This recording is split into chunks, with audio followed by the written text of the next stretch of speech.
This is Ned's NRL Unpopular Opinions with Jharal, Oscar Panafix, Liam Fogarty and Ryan Cook.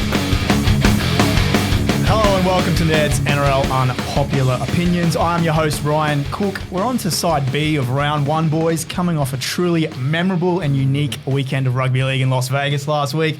Here to recap everything on and off the field, rugby league riders' finest, winner of a successful multi over the weekend, I believe. 1 from 1. It's the big O, Oscar Panafix. Hey, good to be back, boys. It was a stunning weekend. Just good to have rugby league back on the TV. Absolutely. After last Sunday's game, he's officially part of the Turbo team. It's Liam Fogarty. You don't walk with us. You don't run with us. You walk if you're not part of the Turbo team. And the man that single-handedly sent the internet into a bit of a tailspin with his juicy story last week, surrounding a couple of AFL boys, it is Jharal. Yeah, there won't be any more Vegas stories from me. I've had a few calls, one from Ben Barber and one from DCE. So they've been close enough to me to go, hey, shut your lips. Just calm it down, boys. Just calm it down. Controversial to say the least. Gentlemen, look, Vegas has been done to death. If you've been listening to podcasts over the last few days, everyone's got a hot take. We'll get into it really quickly.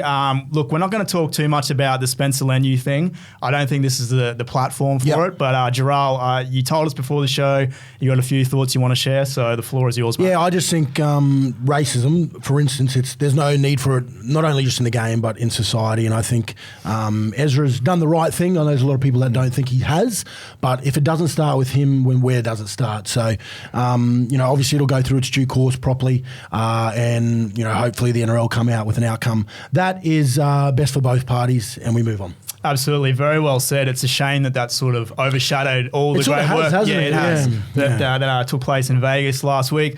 Boys, what did we think of the games? Give me your pros and cons. Did we like the weekend? Anything you'd like to see changed maybe next year? I mean, Rabbitohs and Broncos fans didn't like it as much. No, we hated it, didn't we? As we thought we might have heading into the weekend. I mean, as a rugby league fan, I thought both games were superb from a quality perspective, given it was round one. I think both all completion rates were, average or above average. Yeah. The contests and the collisions, saw some athletic acrobatics from Joey Manu and the like. So, yeah, I thought it was stunning. I thought a big success. Yeah. I thought both games were almost like mid-season games. Like all four teams are in really good form. Oh, definitely. Great footy. Jharal, what do you think of it? Yeah, I'm, obviously disappointed that the result wasn't there, but for a fan's perspective, it was nice to watch. A little bit like we took a little bit away from the game. I know we spoke about how smaller, the tinier the fields were going to be. We definitely seen that at 100%. times, and with the kicking game from most players, I thought to myself, geez, how did he kick it that far? Then realised the fields were a little bit short. So, just things like that I think we can make better next time. And, how we do that, I'm not sure. But we need to make sure that those fields are, the proper width for our players. But other than that, I thought the week in a whole, I thought, anyone that covered it, they did a great job. I thought all the teams that were involved were the right team for the job as well. I look forward to seeing what the next 4 years after this one, has in store for us because, where I've got it with, Peter V'landys said we've signed a contract for 5. So, looking forward to what's coming next. I think it's interesting that you say the 4 teams are the best ones to be involved because they're obviously the 4 biggest clubs. Yep. I think the NRL does need to lock in and make sure that at least one of those teams is going every single year because this is something that the NFL did really well. They always send the Jacksonville Jaguars to London, and they've established that fan base over there. So I think that worked. That's worked really well. Okay. So I think that's something that the NRL needs to really focus on. Fogs, you're a passionate Broncos man. Would you like to see Brisbane back over there? Absolutely. I think they're the right team to do it. Maybe Melbourne's the only one that I would suggest. I don't think Manly deserve anything. Maybe boot them out and bring Melbourne in. But I think you do need to establish those teams. I think Penrith is the other one that could come over, but they were in the UK, so I think there might be a bit of chopping and changing. So who would have missed out, you reckon, if Penrith didn't go to the UK? Probably maybe the Broncos. Yeah. Because they would have been in the UK just quietly. But maybe I think Manly might have missed out as well. But see, I think Manly's got the money.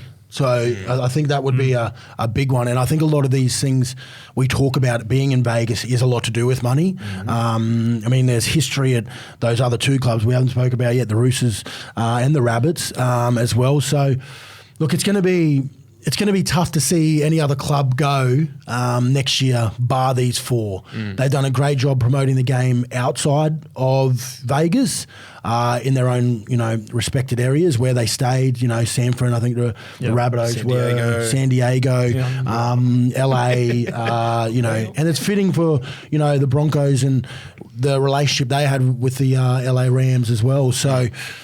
Yeah, it's going to be very hard to see any other club go at the moment. I think Volandis summed it up pretty well when he said this is sort of like the foundation of the house that's being built. I think there's ways to crack into the American market. They need to expand on the Combine idea because I think the casual fan wouldn't have even had a clue that the Combine was going on. No. And instead of focusing on rugby league players trying to make it into the NFL, I think there needs to be greater emphasis on Americans coming to play rugby league. 100%. So that's just something I think. Tailgating's another one. They need more American journos there to really boost the engagement. They were calling it Major League Rugby in certain terms. So, and for an instance for us, that's a bit arrogant for Australians to hear that because we know that we cover their sport so well and we know that it's big, but worldwide it doesn't have to be big. America's a big enough place for them just to have NFL, right? Yep. It doesn't need to be worldwide for them because they're so big at following. I just think that was a little bit arrogant hearing from, some of their reporters, journos, that they were calling it that because, take a bit of time and a bit of care with it. We're trying to make a, breakthrough overseas. Give us the time and effort as well. I thought the commentary might have needed to be a bit simplified as well. Like I thought Ganane was commentating for the Australian audiences at times. There was moments where there was chaos and he was just kind of analysing it like you would on a Friday night instead of explaining to the new audience what might be going on and why that they're doing the things like that. So maybe those little changes like that might need to be implemented next year. Maybe like in, soccer, football, overseas they obviously do it. There's different press boxes and they have commentatings for their different areas. Maybe next year they have someone who is commentating that knows rugby league but is an American just for their voice. I know that's not great for our people who are calling, but like you said, it's not they're not understanding, the terms that he's putting it in when he's commentating. Goodbye. What does that mean? I've even seen some feedback on Reddit of people saying that it might have been good to explain some of the rules and like what was a penalty, like have that come up on the screen. So people understand it a bit more. Get the Nickelodeon broadcast like they did for the NFL. SpongeBob explaining it to me. Just piggybacking on this idea, this is something that's been discussed with rugby league for a couple of years now, but I'm a big fan of names on the back of jerseys, and I think the NRL missed a trick last week not having names on the back of jerseys. It's a very American thing, and that really would have appealed to the American audience. But I also think back to, you just mentioned football, Jharal. When I was really into the Premier League, I became a big Arsenal fan, and Cesc Fabregas was the first player that I fell in love with, and that really kicked off my interest in the sport. So I know this is unpopular opinions, and this might be a popular opinion for some people, but it might upset some of the traditionalists. But I think this is an area that the rugby league really needs to explore. I think it is going to upset some traditionalists because, we've had rugby league for a long time now, and we've got people who want to keep it the same. But as we move on into the future and whatnot, the game has changed, even when it comes to, different I suppose, rules and everything like that. So why not change it in another way? I know it is sometimes when you think of Origin and you have your name on your back, I get that it makes it. But maybe it doesn't have to be to start off with. Maybe it doesn't have to be for the full season. Maybe it is for these Vegas special trips, games. for the special games, because then teams over there, fans over there can go, oh, well, I liked that. I liked that Latrell Mitchell. I want to go buy his jersey from the NRL store in Vegas, and it says Mitchell on the back with number 1. So, there's way we can get around it without hurting, I think, people's feelings. No, that's a very good point. Look, that's enough Vegas chat. We'll get into some top 8 chat. Jharal, last week you said the Dragons are going to make the top 8. Oscar, you've got a hot take for us this week. Yeah, look, I know Kempy's been saying on Bloke in a Bar for the last 3 or 4 years, be patient, Doggies fans. But, I'm tipping Canterbury to get the spoon this season. I like season that. 2024. Then we get a really good value at $10 this morning. I checked. They're a little bit further out a couple of weeks ago when I got on. But, yeah, they've been picked, obviously, as a side that's been down the bottom of the ladder for the last few seasons. Yeah. They've recruited heavily pretty much in consecutive years since Serraldo's taken over.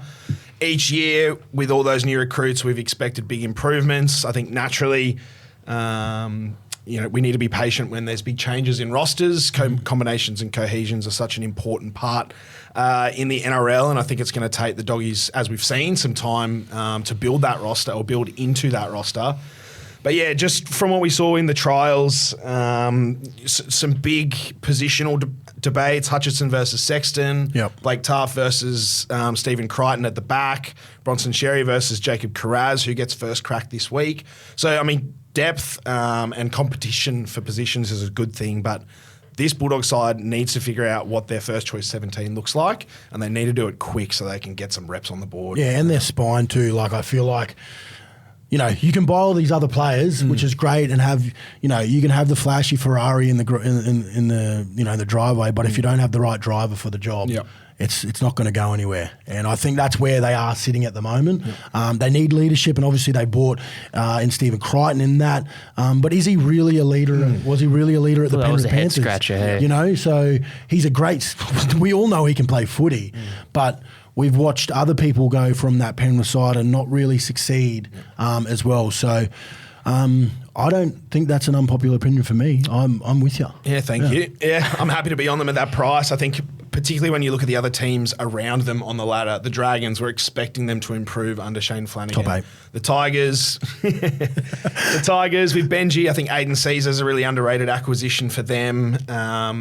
They're another team we've been waiting to improve for a while now, and I think this might be the year we start to see them creep up the ladder. The Titans we think will improve. Manly, we've already seen are going to improve. The Dolphins. So, yeah, just looking at the teams around Canterbury on the ladder from last year, I think they probably, I've picked them out as my wooden spoon tip. Yeah, well, there you go. I don't hate it. Big test for the Dogs on Saturday against the Eels in a game that holds a lot for both clubs. Fogs, look, we've already bloody talked about the Broncos and we've got to do it again. Yeah, well. Tell us what you thought about the Bronx post-game. Well, so we said we weren't going to talk about it, but here we are. It wasn't the result that Broncos fans are expecting on the weekend, but I think the Broncos showed just how strong of a team unit they are by the way they carried themselves off the field post-game, in the way that they stood up for Ezra Mam. That showed me just how strong and tightly interconnected that team is. And I've always been taught you look after your mates, and that's clearly what they did. You look after me, mate. Oh, and that's what they were doing in the Valley the other week as well. Hey, they were looking after. That's it. Someone got bit by an ant on the grass. Exactly. And they were all trying to get the ant. Look after the whole thing out of that is we've seen our half risole our lock. That's the only thing I got out of that. So I'm not sure what you guys got out of that, but we know that, Paddy, need a bit of work. Yeah, where was that for the Bunnies, Reno? Seriously, come on. I just think that showed how good their teammate chemistry is, and they've got a lot of on-field stuff to iron out. There was a lot of errors in that Chookies game, but I think they'll be very good for it this year. So the Bronx are good guys. Is that what you're telling us? Yeah, turns out they are. Very unpopular opinion. Yeah, very unpopular. All right, listeners, in case you haven't had enough, I'm saying it. In case you haven't had enough of Fogs, he's back next with the Offload. All the betting trends from around the comp. This is the Offload. Hindsight and foresight combined each week as our man Fogs runs you through the markets you need to know about in the Offload. Look, we brought in Oscar last week and he's back again to get down and nerdy with some numbers talk. Ooh, down and nerdy. Ooh. Boys. Quite nerdy. What have you got for us? We're going to start this year with the hospital passes. So these are the massive bets that didn't get up over in Vegas. The biggest bet of the weekend was $10,000 on the Broncos to cover at minus 2.5. Oh dear. I was very much on that as well, not to be. And then two other punters had another $10,000 on the Broncos head-to-head each, and the Chookies got the job done. Yeah. Why'd you put that much down, mate? Well, I mean, you don't know my units, champ. The first champ of the show. I like it. Oh, wow. Rolling that into the incorrect groundings. So these are the multis that fell one leg short. There was a massive one here in the Rabbits Manly game. 7 legs, $13 into what could have been $42,500. Oh. He had Manly head-to-head, Ruben Garrick, Jason Saab, Alex Johnson, Latrell Mitchell, and Ben Trebojevic anytime try scorers, but missed out on Kaloa Matangi. How are those Oh, my selections? God. He almost went over. so He almost close. went over. Wow, Doesn't it just make you sick? It does. Sickening. All right, up next, we've got Don't Tell the Misso. So these are the big wins. I'm going to start with the wins we had in Open Group, or win this week. For those of you that don't know, Open Groups is a little community on the Neds app where we are in there talking rugby league and sharing our bets every weekend. Oscar had a massive win to start the No, he year. didn't. No, he didn't. 3-leg, $14 multi. Do you remember the legs? I've got them here, but do you remember? Of course he You remembers. tell the punters, Fox. You let him know. That's a no. Trying to ask if like his shit don't sing. That's he does know. Oscar had either team by less than 12.5. Homole, Olakawatu, anytime try scorer, and big Latrell Mitchell, ATS. That is a $14 collect for the first 2 games of the year. Stop it. And then the biggest win by a punter I could find was 5 legs, $10 into 3.7K. He also had Latrell and Homole with Ben Trebojevic and Jacob Gagai and Ruben Garrick, anytime try scorers. Stop it. Stop it. Outstanding stuff. Fogs. We're getting into the new segment that we've introduced to the offload, the crash play. The crash play, yeah. So this, for those that weren't listening last week, crash play, Oscar and I are going to combine to try and find a bit of value for you punters in the upcoming round. So this week we've had a look for a couple of try scorers that look a bit of value. Oscar, I'll start with you, mate. Yeah, I'm keeping it humble after hitting that $14 one last week. So you're allowed to be. That's not going to happen every week. This weekend, it's early days. We're still getting an idea of how teams are going to attack and defend. But I've picked out Dallin Watani-Zalesniak on the right wing for the Wars.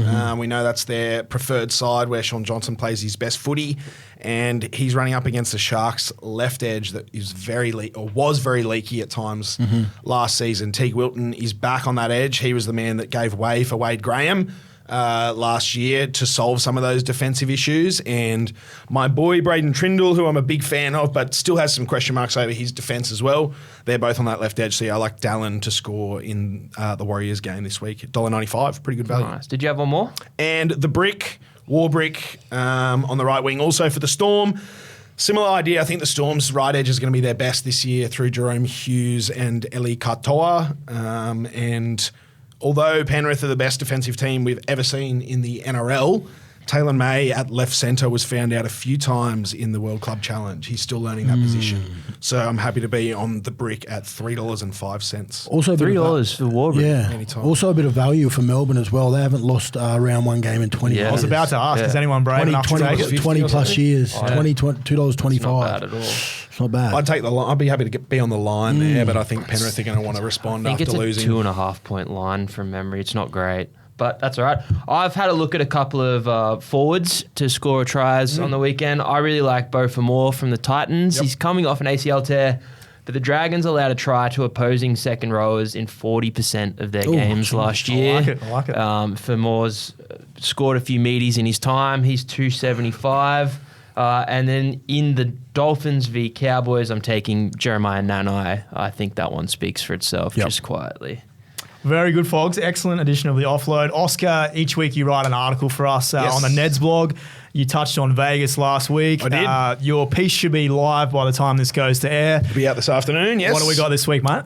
So I've written up a big question for each NRL club for the season. We'll revisit this at the end of the year, but some teams are trying to figure out who's the best fit in what position. Other teams are trying new attacking systems, new coaches, whatever it might be. There's a question for every single fan of every single NRL club. So I picked out a few. You can jump on the website or the app and find the Neds blog if you want to read the whole thing. But just very quickly, some that stood out to me. The Broncos, obviously, how they go about replacing Flegler, Capewell, Farnworth and Palacia. That'll be a narrative that we follow.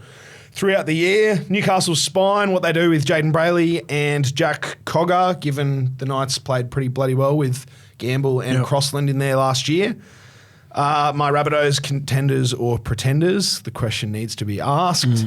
Manly, that would have hurt, right? Yeah, I know it sucks, but it's true. I've got Souths anywhere from 2nd to 12th this year. They're my biggest sides. Do you reckon they've been working on their defence during the off-season? Yeah, we'll see. Manly moving away from turbo ball. I've coined it. I think obviously they're so reliant on Tom Trbojevic, but I really like the way Anthony Seibold's assembled this roster. They've got Luke Brooks on that left edge, Hamole on the right. They're starting to use Cooler in some different areas. I like that it's not all about Turbo, and I'm interested to see how he fits in there. How good was Brooksy, just quietly? He was superb. I feel like majority of rugby league fans owe him an apology after seeing him on a decent team. It's round 1. Yeah. So we'll just... Well, he still got hammered because of a couple of those little errors, like the line break. Dropped one over the line, and then Turbo was held up as well. But he very nearly had 2 tries. But he looks comfortable. He looked refreshed. He looked comfortable, He had a roll, didn't he? Yes, just running. definitely. And how good are the Finns? We talked about that last week. We're going to get an idea of what to expect from them this year. And then, where or what sort of improvements can we expect from the Dragons, the Tigers, the Doggies, the Titans, those lower-based clubs. So, big questions on the NRL blog.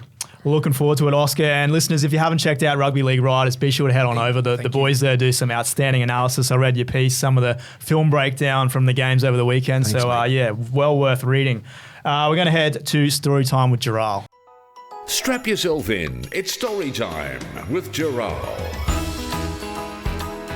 Yeah, story time last week was heavy. It was big. It's one of my biggest stories that I've probably told here on the podcast. So we're going to bring it back a notch, just a tiny bit, because you can't keep rising every single week, gentlemen.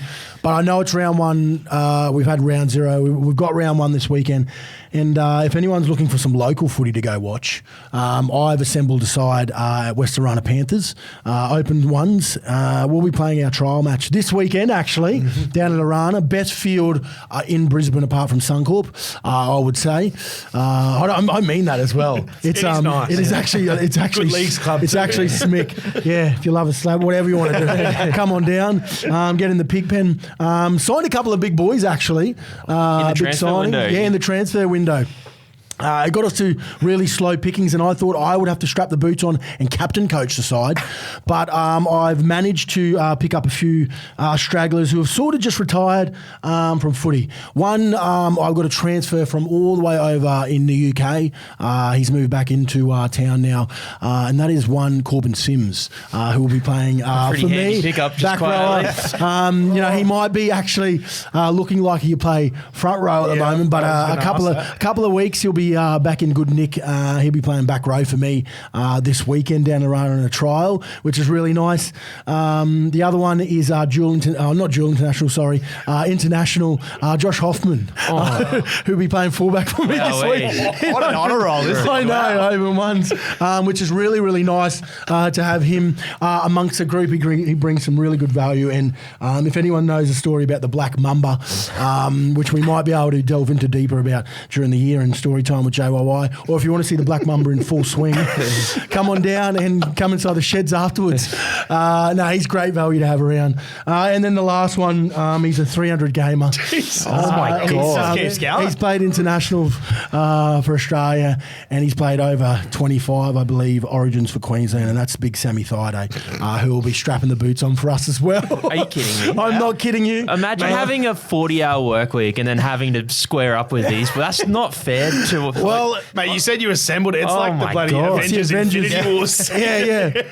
They call me Iron Man. Imagine being the half lining up against Corbin. I know. Suck. And he's been whacking some people at training, so I'm a bit worried for anyone who's playing opens ones this year. We've also got Jack Walters coming down, which is Billy Walters' little brother, who's played a fair bit of BRL as well, and some other boys who are coming down to play as well. But we've got a great team assembled. So if you want to watch some great rugby league, local rugby league, get on down to the West Arana Panthers this Saturday. We'll be strapping on the boots, and whoever's playing us, I'm not sure, is going to get a toweling. Would you be favourites if you had to shape a market? Oh yeah, Sure. Yeah. Oh, well, I don't know. Oh, I know we're playing Albany Creek. I know they won the Open Threes last year.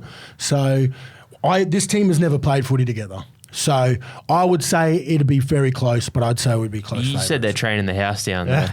That was your quote. Yeah. Yeah, and when you train the house down, you know what that means. Have you got back rower Sam Thaiday or middle forward Sam Thaiday? Middle forward. Third man in Friday. No, I asked him to fill out a sheet and everyone to fill out a sheet, their positions. Sammy's put second row, front row, and half. So whenever Goal kicker as well, surely. JYY, you touched on your story last week with the AFL boys, Ben Barber in Vegas. As I said at the start of the show, the socials absolutely lapped it up. Unfortunately, though, the boys on the AFL show, Dylan, the host of the AFL, Unpopular, who? Never heard of her. He wasn't all about AFL and NRL in Vegas. Yeah, okay. So he took to Twitter. He was having a bit of a rough day. Oh, okay. And voiced his opinion. So this is what Dill had to say. Thank goodness the NRL has arrived in Las Vegas. The city and country has been desperate for major events, something to punt on and tourism for as long as I can remember. Fortunately, rugby league has seen a significant gap in the market. He was very salty about this. He was salty because he didn't get sent over. Yeah, was he the didn't main, get a junket. That's the main thing. Yeah. And then he just shat on it the whole time. I think he's deleted some tweets too. Yeah. So look, We didn't get all his receipts. we want to kick the Code Wars off, and Dill's already fired the first shot. So. Fuck those guys, man. Exactly what we wanted. Fogs, you've got some comments from the punters regarding Jharal's video. Oh man. Do I ever? There was some cracking comments on that clip you had last week. Oh, of, yeah, this is what we want. the Dragons to the make unpopular. the 8. Yeah. And we're always going to get some pretty funny ones. But I love how Jharal Yaoyi with the blue tick came in the comment rebuttal. section and he just clapped. Well, you know what? I've had enough of everyone's shit. So if you're putting something up, I'm coming back at you. So I thought I'd read out some of them. So this is on the clip of Jharal saying the Dragons to make the 8. Bloke named Dion Moore just said, get off the pipe. And you jumped straight back in and said, less from you, Moore. That really tickled me. And then I think the other one got deleted. But there was one comment that said, it was like, if I spoke like this at work, I'd get drug tested on site. So I thought that was very good as well. That was funny. Yeah, no, punters, I'm coming for you this year. So bring it. You come with the king, you best not miss. No, you set the bar very high. All right, when we come back, he's got another segment. This bloke may as well just take over the show. It's Fogs Fast 5. Who decided to give him his own segments? It's time for Fogs Fast 5. 3 segments for this bloke this week. I don't know what's going on. Fogs gave us some cracking Vegas itinerary last week. Yeah. Hopefully more aquarium chat in this week's edition of Fogs Fast 5. Yeah, so these are the top 5 aquariums gone. I'm kidding.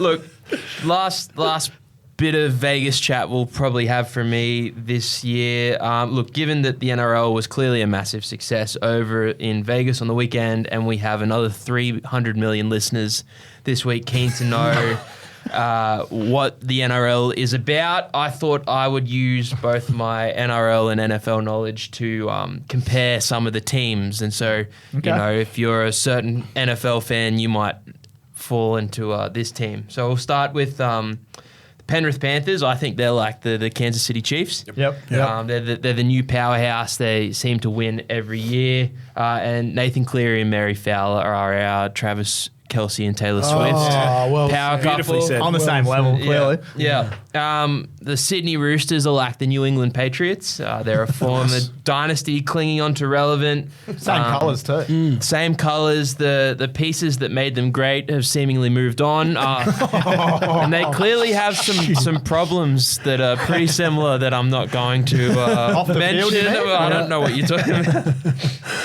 I think the Parramatta Eels are like the Pittsburgh Steelers.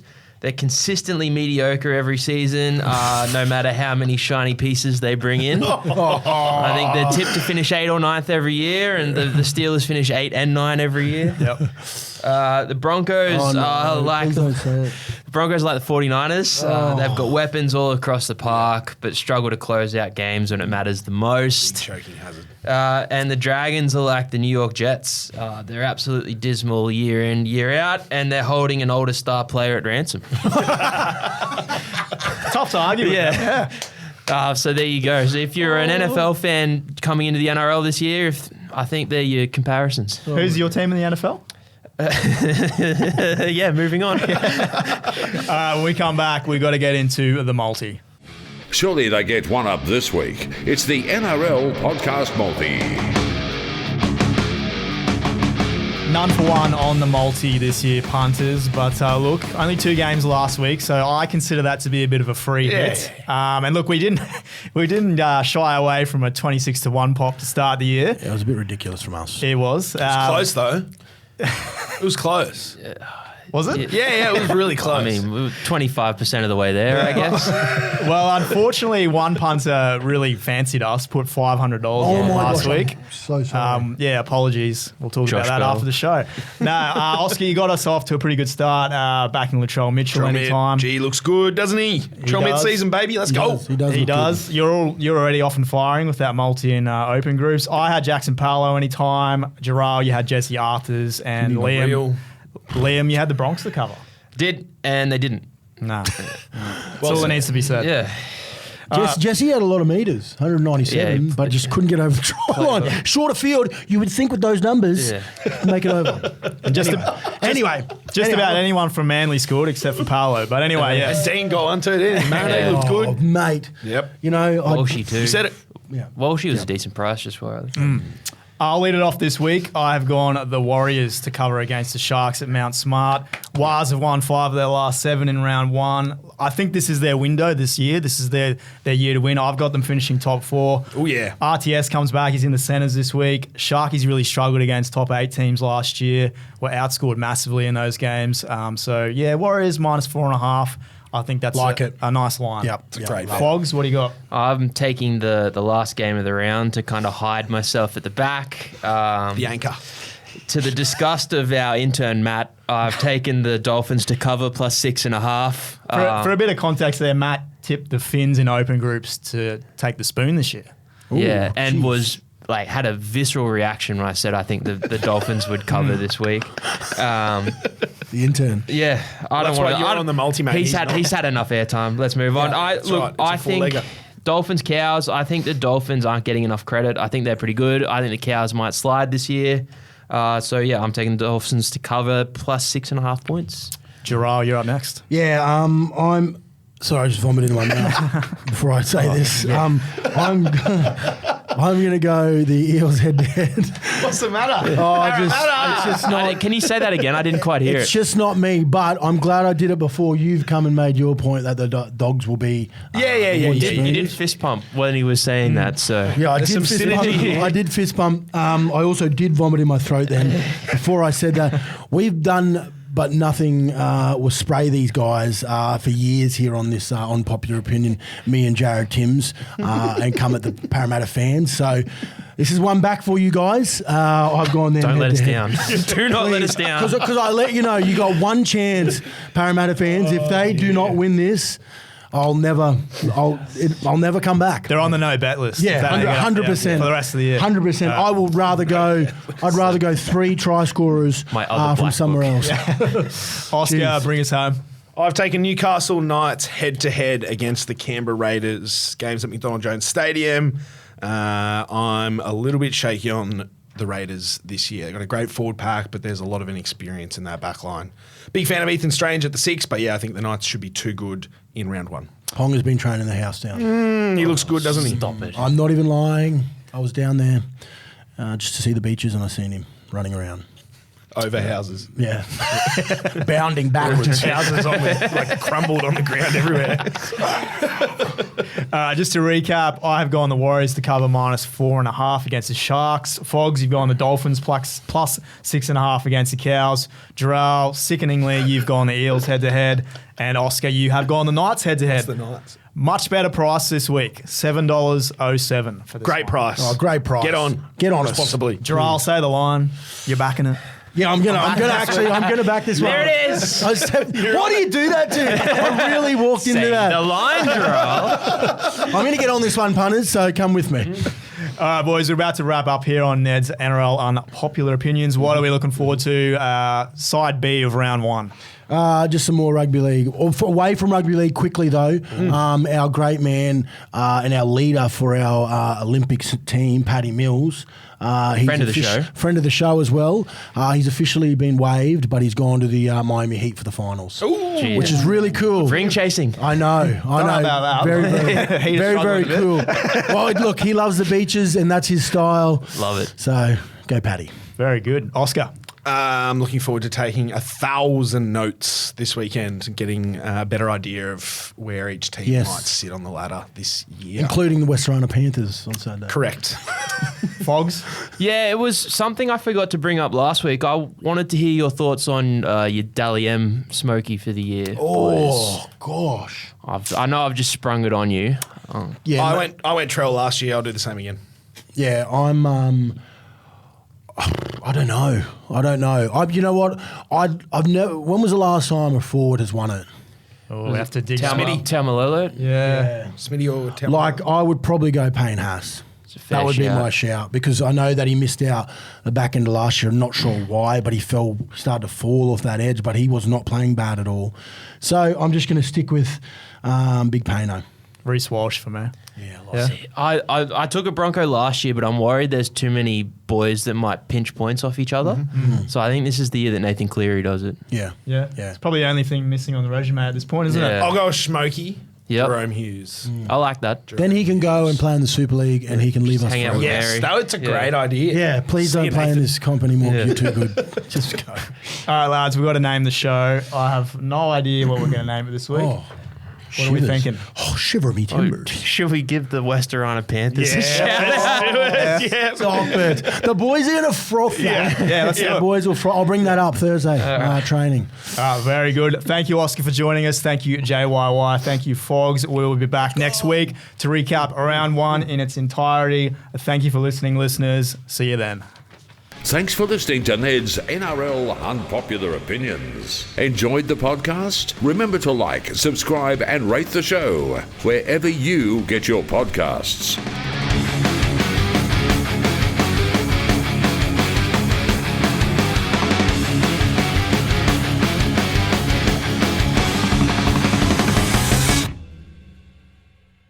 What's gambling really costing you? For free and confidential support, visit gamblinghelponline.org.au.